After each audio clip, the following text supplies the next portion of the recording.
पलपल से मैं हूं आपके साथ नदीम अकरम। राजस्थान में निकाय चुनाव हुए, पर इस निकाय चुनाव में एक जो खास बात गौर करने वाली ये थी कि पूरा मीडिया खामोश था, भारतीय जनता पार्टी खामोश थी, कांग्रेस खामोश थी। कहीं भी इस राजस्थान निकाय चुनाव का जिक्र होता हुआ नजर नहीं आया। पर इस निकाय चुनाव में एसडीपीआई ने जिस तरीके से अपनी जीत का परचम लहराया है, वो कई लोगों को अखर भी गया है। और राजस्थान निकाय चुनाव से जो थर्ड फ्रंट खड़ा हुआ है, उस पर सबकी निगाहें टिक चुकी हैं और सबको एक नई उम्मीद से देखा जा रहा है। इसी पर राजस्थान निकाय चुनाव पर बात करने के लिए हमारे साथ राजस्थान से एसडीपीआई के प्रेसिडेंट रिजवान खान साहब मौजूद हैं, और मैं उनसे जानना चाहूंगा जो ये नतीजे आए हैं, उस नतीजों को किस तरीके से देखते हैं आप? जी नदीम भाई, ये जो नतीजे हैं हमारे अभी जो लोकल बॉडी इलेक्शन राजस्थान में हुए हैं, हमारे 3 फेज में राजस्थान में लोकल बॉडी इलेक्शन हुए हैं। फर्स्ट फेज में हमने कई सारी जगहों पे 2-3 जगह पे कॉन्टेस्ट किया था, और हमने एक जगह पे राजस्थान के 12 जिले में एक जगह है मांगरोल, वहां पे हमारा एसडीपीआई का वाइस चेयरमैन हमने वहां से बनाया है। तो उस वक्त हम लोग को वहां से 3 सीटें हासिल हुई थी। उसके बाद 12 जिले के ही हम 12 नगर परिषद चुनाव में एसडीपीआई को 5 सीटें हासिल हुई है, जो कि पिछले दिसंबर में जो चुनाव हुए हैं उसमें हम लोगों ने हासिल की है। अभी थर्ड फेज का जो इलेक्शन राजस्थान में लोकल बॉडी का हुआ है, इसमें हमने 43 सीट्स पे कंटेस्ट किया था। उस पे हमने 9 सीट पे अपना दबदबा कायम रखा है और वहां से हमने जीत हासिल की है। बाकी 22 सीट्स पे हम दूसरे नंबर पे यहाँ पर रहे हैं। यानी कि कांग्रेस और बीजेपी के बाद अगर किसी की चर्चा कर रहे हैं इन सब जगहों पे, तो वो social democratic party of India है। Social democratic party of India ने जिस तरीके से अपनी जीत का परचम लहराया है, मुझे याद आता है कि बड़ी बड़ी राजनीतिक पार्टियां चुनावी मैदान में थी। 90 सीटों पर चुनाव लड़ा भारतीय जनता पार्टी ने, 24 सीटें हासिल की। 90 सीटों पर चुनाव लड़ा कांग्रेस ने, 19 सीटें हासिल की। 43 पर बीएसपी को 1 मिली। तमाम जो ये राजनीतिक रुझान निकल करके आया है और निर्दलीय उम्मीदवारों के ऊपर जो जनता का भरोसा अड़ीक हुआ है, उसे माना है, किस तरीके से देखते हैं जनता के इस फैसले को जो निर्दलीय उम्मीदवारों को जगह मिल रही है अब?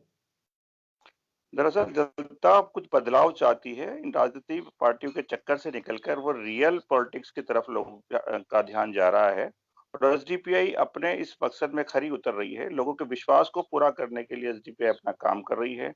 हमारे जहां पर भी पार्षद है, वो बाकायदा एक आइडियल वार्ड और आइडियल पॉलिटिक्स की तरफ उनका ध्यान है, इसलिए लोगों का एक विश्वास एसडीपीआई की तरफ बढ़ रहा है। क्योंकि एसडीपीआई की तरफ विश्वास तो बढ़ रहा है, मुझे ये जानने की जरूरत पड़ रही है कि जब राजस्थान में एसडीपीआई चुनाव लड़ने का मूड बना रही थी, तो किस किस तरीके के दिक्कतों का सामना करना पड़ा था आप लोगों को? दरअसल हम जब इस राजस्थान के में लोकल बॉडी इलेक्शन पे जब हमारे कैंडिडेट्स का डिक्लेरेशन कर रहे थे, उस पीरियड पे बहुत सारे दूसरी पॉलिटिकल पार्टीज के प्रेशर थे। बहुत सारे जो वहाँ के लोकल अवाम थी, उनका प्रेशर था कि इस बार अगर आप लोग चुनाव में आते हो तो कांग्रेस हार जाएगी और बीजेपी आ जाएगी। ये एक जुमला वो हमेशा से कहते हुए आए हैं, और उसको हमने ये साबित करके बता दिया कई सारी जगहों पर कि वहां पर ना कांग्रेस जीती और न ही बीजेपी। वहां पर सिर्फ अगर अभी जब रिजल्ट आया तो एसडीपीआई की कैंडिडेट ने जीत हासिल करके वहां पे उन लोगों को ये एक जवाब दिया है कि वहां पर हमारी डिमांड है, ना कि एसडीपीआई, ना कि बीजेपी और कांग्रेस की। क्योंकि हमने ये देखा था जब अभी कर्नाटक के निकाय चुनाव के नतीजे सामने आए थे, केरल के निकाय चुनाव नतीजे सामने आए थे, तो एक जुमला जो कि गोदी मीडिया द्वारा भी दिया जा रहा था कि ये एक और मुस्लिम पार्टी उभर करके आई है। तो किस तरीके से आप लोग काम कर रहे हैं? और ये भी कहा जाता है कि अगर कोई नई पार्टी उभर करके सामने आती है, उसे बीजेपी की बी टीम करार दे दिया जाता है। तो इन सब आरोपों का सामना आपको करना पड़ेगा, और इन आरोपों के ऊपर आप क्या कहना चाहेंगे? हाँ, इन तमाम आरोपों के हम थोड़े से हामी हो गए हैं, क्योंकि अब हम लोगों को ये हम एहसास कराने लग करना शुरू करवा दिया है कि अब सिर्फ ये आरोप ही हैं, जबकि ये इसमें हकीकत कुछ नहीं है। और हमेशा कभी भी कोई पॉलिटिकल मुस्लिम पार्टी अगर सामने आती है, हमेशा बीजेपी की बी टीम कह के ही उसको हमेशा निरस्त किया जाता है। But social democratic party of India ने ये साबित कर दिया, और मैक्सिमम जहां पर भी हम लोगों ने चेयरमैन और वाइस चेयरमैन के इलेक्शन के लिए जब बात आती है, तो हम लोग वहाँ पे एक सेक्युलर पार्टी को वोट करके ये एहसास करा देते हैं कि हम कभी भी बीजेपी के लिए नहीं है और बीजेपी के साथ हमारी डायरेक्ट फाइट है, जबकि दूसरे लोग एक अपोजिशन की सही भूमिका नहीं निभा पा रहे हैं। वहाँ पर इस वक़्त में social democratic party of India BJP के सामने एक अपोजिशन के लिए बिल्कुल सीना तान के खड़ी हुई है।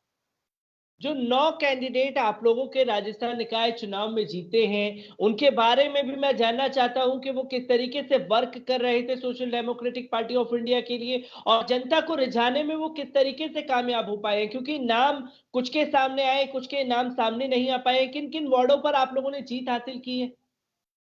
दरअसल ये अलग-अलग नगर पालिकाओं और नगर परिषदों के चुनाव थे, जिसमें बूंदी, बेगू, भीलवाड़ा और भवानी मंडी और एक शाहपुरा एक सीट है, वहाँ से हम लोगों ने जीत दर्ज की है। सब जगह पर एसडीपीआई कैडर बेस काम कर रही थी और अपने कैडर पहले से तैयार करके वहाँ पे लोगों के अवाम के बीच में काम किया है। कोविड के वक़्त में हम लोगों ने काम किया है। दूसरा सोशल वर्क हम लोग रेगुलर वहाँ पे कर रहे हैं। तमाम लोगों के बीच, जनता के बीच वहाँ के तमाम इश्यूज़ पे हम लोग बात करते हैं। छोटे-मोटे अगर कोई मामले हो जाते हैं, उसमें एसडीपीआई अपना पहला कैंडिडेट जाके वहाँ लोगों के बीच में जाकर उनकी समस्याएँ सुनते हैं और उनको हल कराने में अपना पूरा योगदान देते हैं। तो इसी वजह से लोगों के बीच में वो कहीं न कहीं एक्सेप्ट हुए और लोगों को उन्होंने अपना पूरी तरीके से लोगों ने सपोर्ट किया उनको। क्योंकि मैंने ये देखा कि इस निकाय चुनाव में कहीं एक तो जिक्र नहीं था, एक देश में मुद्दा चल रहा है किसान आंदोलन का, जगह-जगह सड़कों पर बैठे हुए हैं, मीडिया कवरेज भी उन्हें नहीं दे रही। ऐसे में ये निकाय चुनाव का होना और आप लोगों की जीत का परचम लहरा जाना, कितना बड़ा विषय था आप लोगों के लिए ये चुनावी नैया को जीतना? दरअसल इसमें सबसे बड़ी बात है कि जो पॉलिटिकल पार्टीज़ पहले से एस्टेब्लिश हैं यहाँ पे राजस्थान में और स्पेशली जो मुस्लिम जहाँ पे डोमिनेट करता है कांग्रेस पार्टी, वो सबसे ज़्यादा हमारे लिए चुनौतीपूर्ण रहा क्योंकि मुस्लिम्स का अभी भी एक सोच है कि हम सिर्फ कांग्रेस को वोट देंगे और कांग्रेस को वोट नहीं देंगे, दूसरी अलग पार्टीज़ को वोट देंगे तो बीजेपी आ जाएगी। ऐसा एक डर लोगों के दिलो-दिमाग में रहता है। बट एसडीपीआई ने जहाँ पर भी इस तरीके की का अपना जो प्रदर्शन किया है, उससे वो लोगों के अंदर से वो खौफ चला गया है। अब लोगों को ये एहसास हुआ है कि अगली बार अगर आप लोग जहाँ पर भी हम लोगों को कहेंगे और जितने भी वार्डों में आप लोग हम लोगों से मदद माँगेंगे इंशाअल्लाह, हम उन तमाम जगहों पर एसडीपीआई को सपोर्ट करके एसडीपीआई के कैंडिडेट को जीत दिलाएँगे। आगे की चुनावी रणनीति कैसी रहेगी आप लोगों के लिए राजस्थान में और तमाम मुल्कों में भी, तमाम स्टेट में भी अब चुनाव होने वाले हैं, असम में होने वाले हैं, बंगाल में होने वाले हैं, तमाम जगहों पर किस तरीके की तैयारियां चल रही हैं और राजस्थान में एसडीपीआई को किस तरह मजबूत करेंगे आप लोग? दरअसल ये तमाम दूसरे अलग स्टेट्स के बारे में तो मैं नहीं बता सकता क्योंकि हमारी नेशनल टीम इसके लिए काम कर रही हैं। पर राजस्थान में हम हर डिस्ट्रिक्ट में हमारा पहुँचने का एक हम लोगों ने टारगेट तय किए हैं। हर डिस्ट्रिक्ट के हर विधानसभा एरिया में हम लोग जाकर वहाँ पर हम इलेक्शन में जाने के लिए हम लोग सोच रहे हैं। इसके अलावा एक-एक निकाय के अंदर एसडीपीआई और एक-एक पंचायत के अंदर अपनी अ, क वार्ड कमिटीज़ और वहाँ की ब्रांच कमेटी बनाने का हम लोगों का एक टारगेट है, जो हम लोगों ने फिक्स किया है और इंशाल्लाह ज़रूर ही हम पूरे राजस्थान की पूरी 200 विधानसभाओं पर आवाज आ रहा है, फोन आ गया था आई थिंक आपको। जी, जी। जी, आप कंटिन्यू कर सकते हैं अपनी बात को। जी, जी। दरअसल हम हर जगह पे हर जितने भी हमारी यहाँ पर विधानसभाएँ हैं राजस्थान में 200 विधानसभाएँ हैं। एसडीपीआई की एक टारगेट है, हम सारी 200 विधानसभाओं पे अपनी विधानसभा कमिटीज़ तैयार करके हम अपना काम वहाँ पे स्टार्ट करने वाले हैं। आगे आने वाले चुनाव में आप 200 सीटों पर चुनावी लड़ने का भी दावा कर रहे हैं कि विधानसभा चुनाव जब होंगे तो पूरी तरीके दमखम से साथ में वापस आएँगे? आवाज़ आ रही है रिजवान साहब आपको? जी, जी भैया आवाज़ आ रही है। जी। मैं एक आखिरी सवाल लेना चाहूँगा आपसे। तो 200 सीटों के लिए आपने अभी से अपना चुनावी बिगुल फूँक दिया है।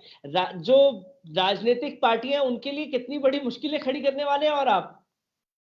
नहीं, ये अभी हम डिक्लेरेशन तो नहीं कर सकते कि हम पूरी 200 सीट पे चुनाव लड़ेंगे, पर हम 200 सीट पे अपने पार्टी की असेंबली कमेटी वहाँ पर बना के हम लोग बाकायदा एक एनालिसिस करके कि हम लोग यहाँ पर कितने मजबूती के तौर पे हम लोग यहाँ पर का चुनाव लड़ सकते हैं।